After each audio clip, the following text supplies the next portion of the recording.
Assalamualaikum warahmatullahi wabarakatuh. Apa kabar semua para pecinta channel Karunia Kaya dan para pengamal ilmu RDAY? Semoga Allah mudahkan segala urusan dan hajat panjenengan semua pasti terkabul. Assalamualaikum warahmatullahi wabarakatuh. Nikmat yang aku berikan kepada kalian itu, maka wala in kafartum inna adzabi lasadid, maka azab. Jadi apapun yang ada di hadapan kita, itu kita harus syukuri. Apapun yang terjadi, kita harus legowo, lapang dada. Seperti halnya Allah ingatkan kita itu sampai 31 kali dalam satu surat yang pendek, tidak terlalu panjang. Surat Ar-Rahman. Fabi ayyi ala'i rabbikuma tukadziban. Diulang sampai 31 kali. Nikmat Tuhanmu yang mana yang tidak engkau dustakan? Kok nggak syukur? Nggak syukurnya apa? Kondisi sekarang, tadi Bapak saya bold itu, saya cetak miring, tebel, garis bawah, gitu, tanda petik. Apa itu? Saya sekarang ini Pak Haji dalam kondisi bukannya kalau saya datar naik tangga gampang. Ini saya kondisinya ada di bawah di dalam sumur. Itu ucapan yang tidak boleh ada. Itu kita tidak bersyukur. Artinya tidak legowo bahwa kita merasa Allah ini sangat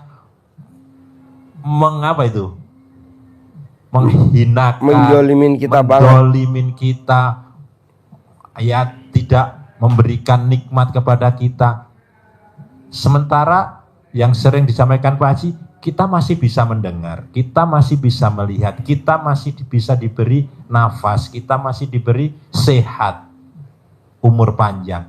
Ini kita lupa. Ini yang bikin Allah tidak takjub, kata Pak Haji. Sampai diulang berapa? 31 kali. Nikmatmu banyak. Karena kamu tidak bersyukur, inna adzabi lasadid. Maka tidak selesai, malah terpuruk.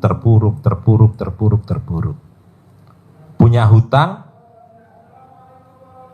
kalau Bapak Ibu dengar yang disampaikan Pak Haji, bersyukur seperti kita senangnya saat kita terima duit, senang, syukuran saat itu. Tapi begitu sekarang kita, aduh punya hutang wajib, enggak, jalani saja. Jalanin, syukurin, nikmati. Lo kemana aja nggak bakal lunas bos, gue lihat. Kenapa syukur lo nggak ada? Waktu lo terima duit gimana? Nggak ada syukur-syukurnya. Sekarang lo nggak punya duit, lebih parah lagi nggak ada syukur-syukurnya. Janganlah. Harus bersyukur. Harus bersyukur. Harus bersyukur. Hari ini ada orang mati, orang terkaya di Indonesia tadi mati. Kalau tadi gua ajak ngobrol, mau gak lo hidup? Yang mati dia aja. Ntar lo kasih dia 10 miliar. Dia mau, lo belum tentu mau. Ya betul? Ya orang terkaya di Indonesia kan mati barusan. Gak usah gue sebutin namanya. Duitnya triliunan. Kali gue minta 1 triliun dikasih dia. Yang penting dia hidup. Lo yang gue kasih 1 triliun. Tapi gak mau. Jadi intinya apa? Syukurin. Kupingnya gak budak. Matanya gak buta. Kakinya gak buntung. Ayo. Gak usah gue sebutin namanya yang kakinya buntung. Gak usah gue sebutin yang tangannya buntung. Dari? Hah? Kamu siapa? Hah? Oh. Emang tadi yang privat? Jadi kalau gue lihat bos, lu cuman syukur aja bisa terkabul. Gue nggak setuju. Kalau mau hajatnya terkabul harus sedekah ekstrim. Benar. Tapi kalau yang nggak punya duit, ibadah ekstrim. Oke, kalau badannya sempurna. Kalau badannya nggak sempurna, syukur ekstrim. Nah, jadi ada 3. Lo pilih aja yang mana yang lo mau. Syukur ekstrim Pak Haji. Ya udah syukur ekstrim. Alhamdulillah, alhamdulillah, alhamdulillah, alhamdulillah, alhamdulillah, alhamdulillah, alhamdulillah, alhamdulillah. Dari bangun tidur sampai mau tidur, ucapnya cuman alhamdulillah. Bohong nggak cair 10 miliar. Dari gue 1 miliar dah, dari Allah 10 miliar. Cuman itu doang. Bisa, harus bisa lah. Bos, lo terangin ayatnya. Kenapa dia terpuruk? Karena lo nggak sedekah. Kenapa lo di hidupnya dimuliakan? Karena sedekah. Tuh, ada kan ayatnya di Al-Quran, coba terangin.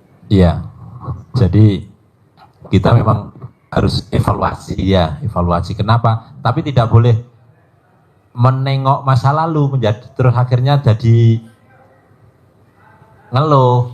Wah, saya kok enggak ya. Itu menjadi evaluasi seperti Pak Haji contohkan kalau kita naik mobil itu tidak harus noleh ke belakang, tapi cukup ngelirik spion saja. Tapi kalau kita jalan ke depan ya sudah jalan. Masa lalu kita tengok menjadi evaluasi. Berarti sekarang harus tidak seperti itu. Apa itu? Kenapa Allah tidak menjamin kehidupan bisnis kita, usaha kita, karir kita itu tidak dijamin Allah dengan sempurna meningkat, justru Allah turunkan karena itu ada hal yang tidak kita jalani atau kurang kita laksanakan. Apa itu? Bapak Ibu-ibu ada di surat Fatir ayat 29. Di ujung ayatnya itu Allah kasih garansi kepada kita tentang kehidupan kita, tentang karir kita, tentang usaha kita. Apa itu? Kata Allah di ujung ayat itu adalah tijaratan lan tabur. Dijamin oleh Allah bahwa bisnisnya, bahwa hidupnya, karirnya, usahanya lan tabur, tidak akan pernah mengalami kebangkrutan, tidak akan pernah mengalami kemunduran. Artinya terus meningkat.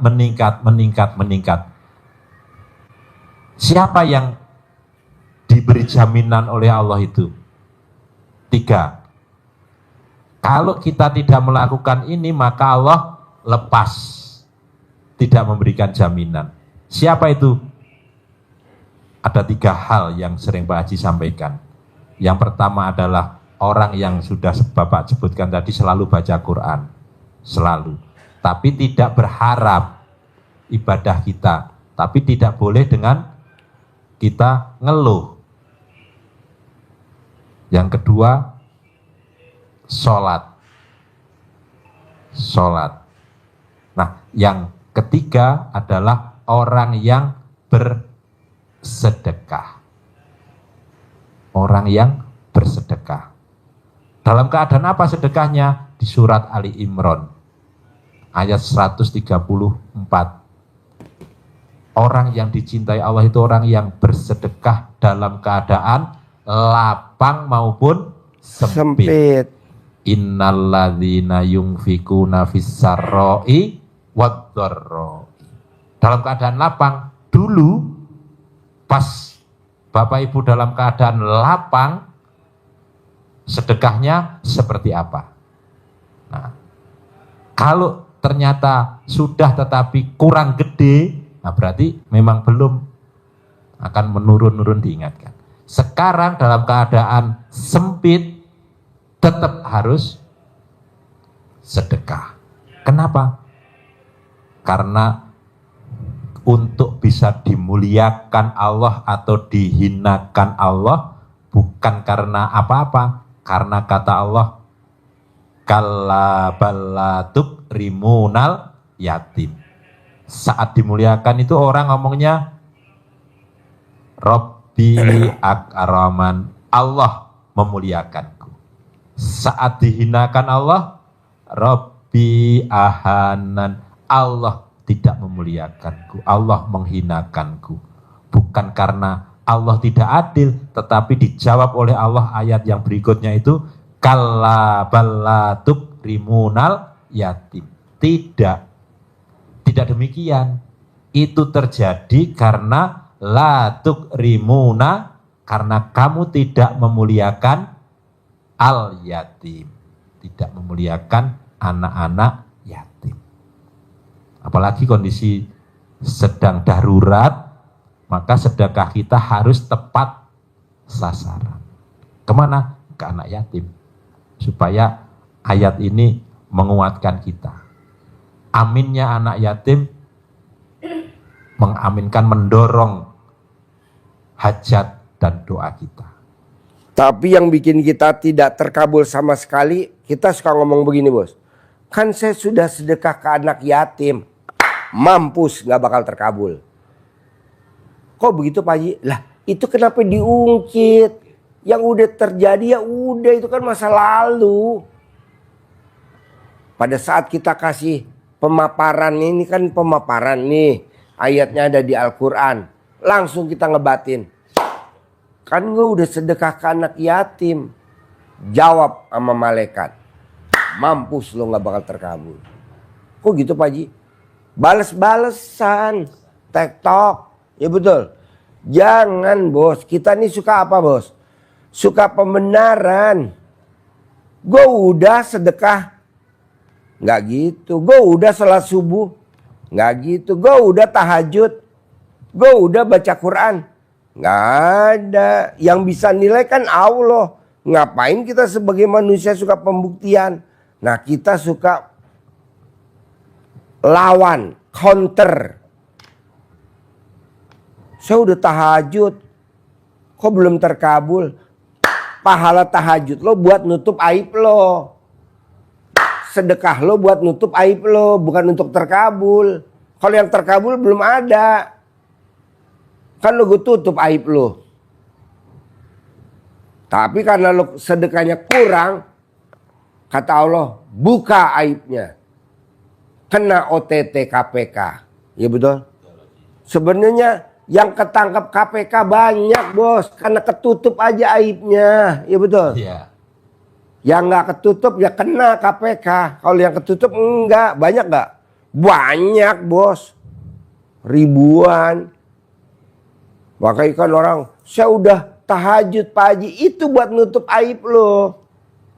Tolak bala. Tolak bala. Kan sedekah artinya tolak bala. Saya udah tahajud Pak Haji.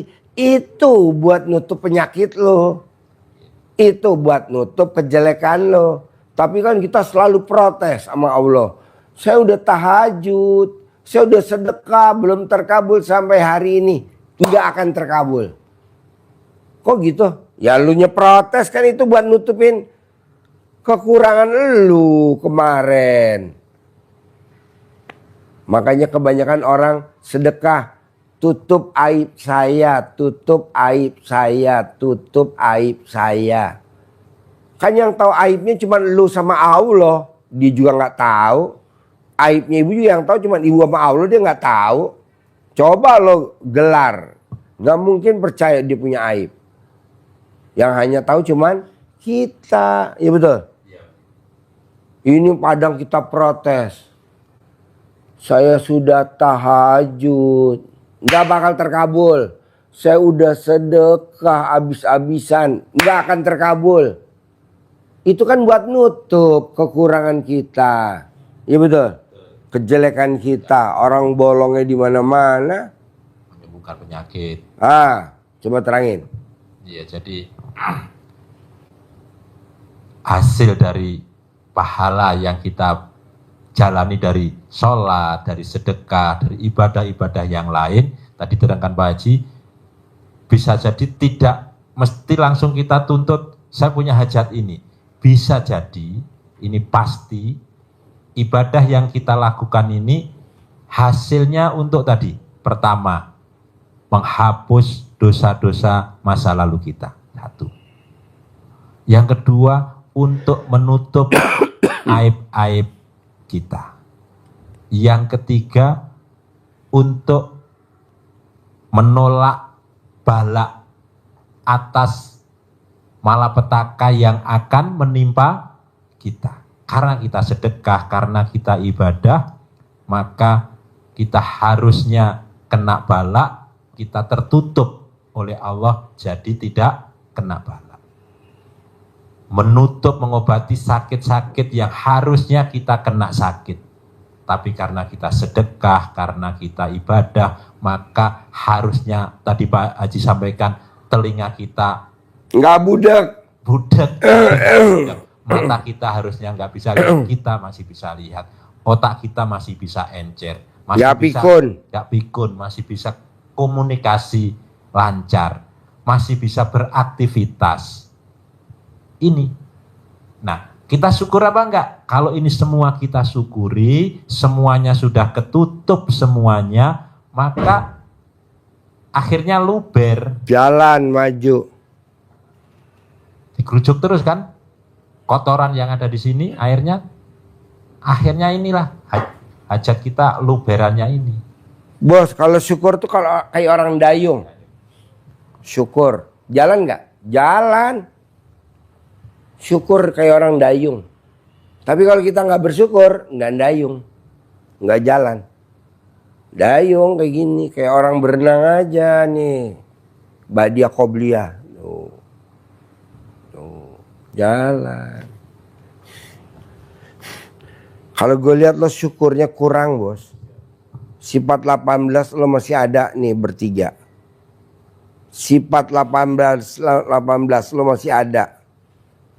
Kemana Pak Haji? Mana gue tahu, bisa ke semut, bisa ke kucing, bisa ke burung. Burung lagi makan. Lo giniin. Kaget gak tuh burung? Kaget lah. Namanya lo mancing jengkelnya burung gak? Atau ada kucing lagi kawin, lo siram air. Ayo, gak boleh. Lo mau lagi kawin disemprot sama dia, lagi begini loh disemprot, nggak mau. Ini kita kucing kawin di atas loteng, kita ngambil air disiram. Rata-rata rumahnya pasti kecil, pasti tipe 21, pasti rumahnya di kampung. Kok Pak Haji tahu? Ya kucing kawin di kampung, nggak ada kucing kawin di istana. Ya betul. Kucing kawin bos di atas loteng, berisik. Kita ngambil air segayung disiram. Itu kucing lagi enak-enak, lagi pas mau keluar, ada lagi mau klimak. Kata kucing kurang ajar nih manusia. Udah tahu gue lagi nikmat. Akhirnya apa doanya tuh kucing? Allah bikin susah itu orang yang nyiram gue. Sesusahnya gue tidak menikmatin klimaknya perkawinan. Allah bikin susah itu manusia yang nyiram gue lagi kawin, nyiram air. Seperti gue, susahnya gue tidak menikmatin klimaknya perkawinan. Kan lagi enak nyari dicabut sama tuh kucing. Coba lo lagi dicabut, lagi enak-enaknya. Papa ditekan, sampai lo ditekan begini sama bini lo. Terus dia datang, disiram sama dia pakai selang. Bohong lah marah. Kucing semut lagi kawin, disemprot baygon sama bini lo. Apa enggak tuh semut marah? Disemprot baygon. Semut, tahu semut? Nggak boleh kalau semut lagi beruntun-runtun konvoy, udah diemin aja. Orang gue lagi punya hajat, ini enggak disapu, akhirnya pada patah tuh kakinya ya. Lanjut Mas. Jadi syukur dan legowo, lapang dada. Untuk sampai ke ayat yang bunyinya inna ma'al usri yusra, diulang 2 kali, itu diawali dengan alam nasroh laka sodrok. Jadi lapangkan dadamu, maka kamu akan mendapatkan solusi, jawaban atas hambatan, kesulitan yang engkau hadapi. Jadi ini lebih dahsyat dari habis gelap terbitlah terang. Karena ayatnya bukan begitu. Ayatnya adalah inna ma'al usri yusra. Sungguh apa? Bersama kesulitan yang sedang engkau hadapi itu kemudahan. Bersama itu bareng apa di belakang? Bareng. Ibu ngajar apa? PNS ngajar apa di bukan? Nah, di kantor ya. Nah, kalau Bapak Ibu guru bikin soal ujian, itu jawabannya sudah disiapkan apa belum? Udah. Ada nih soalnya, ini kunci jawabannya. Jadi sudah ada itu jawabannya sebetulnya. Tapi karena kita mikir, kita pusing, kita nggak bersyukur, sehingga kita gundah, gelisah, murung, sedih, sifat 18 itu, maka kita tidak bisa mengerjakan jawaban. Siapa yang bisa mengerjakan jawaban atas soal-soal ujian itu? Ya, siswa yang sudah memahami, sudah belajar, sudah berlatih, sudah bersyukur, nikmati saja, kerjakan saja, pasti ada jawaban. Tapi kalau dia protes, ngeluh, nggak dikerjakan, wah nggak bisa. Nilainya 0. Pasti bikin soal itu sudah pernah diajari. Kita les, isinya apa? Berlatih, kerjakan. Dapat nilai. Legowo, lapang dada, menerima segala ketentuan, ketetapan takdir yang Allah berikan kepada kita. Karena kalau kita tidak menerima takdir Allah dan mensyukuri nikmat Allah, apa ancamannya Allah? Nah ini kalau yang katakan Pak Haji, Keluar dari kolong langitku dan cari Tuhan selain aku. Ayatnya gitu bos. Siapa yang tidak mengaminkan takdirku dan tidak mensyukuri nikmatku, keluar dari kolong langitku dan cari Tuhan selain aku. Marah Allah, murka. Makanya murkanya Allah dalam bentuk utang gak lunas-lunas. Dibiarin aja kita, biar disiksa sama debt collector, biar disiksa sama suami, biar disiksa sama masalahnya dia. Jadi kita menderita, sakit, akhirnya mati pelan-pelan. Kenapa? Karena kita gak pernah ngaminin. Siapa yang tidak mengaminkan takdirku dan tidak mensyukuri nikmatku. Nikmat itu bisa pahit, bisa manis. Jadi nggak ada yang namanya nikmat manis. Pahit juga nikmat. Buktinya apa? Itu kopi pahit diminum. Teh tubruk diminum. Ayo. Nginang, orang nggak biasa nginang. Diinang. Enak nggak nginang? Enak. Tembakau. Jadi ini luar biasa bos. Jadi maunya saya, ayatnya gini bos. Siapa yang tidak mengaminkan takdirku dan tidak mensyukuri nikmatku, keluar dari kolong langitku dan cari Tuhan selain aku. Karena kita gak mau ngucap syukur tiap hari dan gak mau ngaminin, akhirnya sama Allah didiemin. Akhirnya kita mati karena mikir utang. Awalnya dia sehat karena anaknya nakal, ambil yang baik jangan sampai aujamindalik. Karena suaminya nakal sehingga dia berhutang. Hutang harus dibayar. Akhirnya dia mikir. Akhirnya mati muda. Janganlah. Udah aja diaminin. Terima kasih Allah, terima kasih. Terima kasih Allah, terima kasih. Alhamdulillah, alhamdulillah. Itu aja. Bertiga, 1, 2, 3. Ini kan enggak. Menyesali nasib. Duh, sampai kapan ya? Besok udah waktunya. 1 ngeluh, 2 mikir, 3 komen. Udah 3 pasal ya. Janganlah. Coba ada pertanyaan nggak setelah diterangin nama ini nih? Biar kita suasananya hidup, bos. Sampai beduk aja. Beduk maghrib. Sampai beduk maghrib, yuk. Bebas nanya apa aja, yuk. Bebas nanya apa aja. Alhamdulillah Pak Haji, terima kasih. Bebas. Banyak bimbingannya. Saya kira pencerahan yang luar biasa buat saya sama istri. Ya bismillah bisa melaksanakan. Allah mudahkan segala urusan kami berdua Pak Haji. Mungkin dulu pernah ikut di atas Pak Haji yang istri itu ada tai lalat di belakang. Nah itu udah sudah ditetesin, udah segala kecil sih Pak Haji. Dulu Pak Haji bilang, oh kalau punya tai lalat di punggung harus dibersihkan gitu Pak Haji. Alhamdulillah sudah sudah ditetesin pakai obat sampai udah hampir habis Pak Haji. Apa mungkin itu salah satu juga tuh Pak Haji.